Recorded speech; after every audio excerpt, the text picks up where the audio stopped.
আসসালামু আলাইকুম।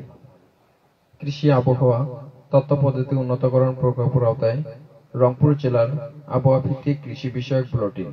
বুলেটিনটি সম্প্রচার করা হচ্ছে ৯৮.০ FM রেডিও থেকে। বুলেটিনটি পড়ছি আমি মোহাম্মদ আবু রাহের রনি। কৃষি আবহাওয়া কমিউনিটি রেডিও প্রতিদিন প্রচারিত হচ্ছে প্রতি রবিবার হইতে বৃহস্পতিবার বিকেল ৩টা থেকে ৪টা পর্যন্ত। আজ মঙ্গলবার ২৮শে জ্যৈষ্ঠ ১৪৩১ বঙ্গাব্দ গ্রীষ্মকাল, ১১ই জুন ২০২৪ খ্রিস্টাব্দ, ৩ জিলহজ ১৪৪৫ হিজরি। আজকে আমি জানিয়ে দিচ্ছি আজকের আবহাওয়ার রংপুর জেলার বুলেটিন। আবহাওয়া আজকে জেলার বৃষ্টিপাতের সম্ভাবনা থাকছে ২.৬ মিলিমিটার। সর্বোচ্চ তাপমাত্রা থাকছে ৩৫.৬ ডিগ্রি সেন্টিগ্রেড। সর্বনিম্ন তাপমাত্রা থাকছে ২৭.৮ ডিগ্রি সেন্টিগ্রেড। আপেক্ষিক আর্দ্রতা ৬১.৭ হইতে ৬৮.১ শতকরা।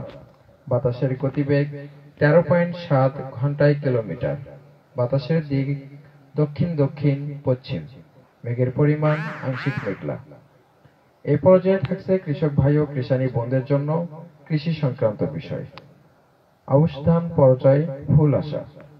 বৃষ্টিপাতের পর সার ও বালাইনাশক প্রয়োগ করুন, সেই সঙ্গে সেচ প্রয়োগ করুন।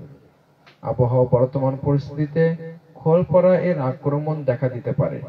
দমনের ব্যবস্থা হেক্সাকোনাজোল ১ মিলিলিটার পানিতে মিশিয়ে প্রয়োগ করতে হবে।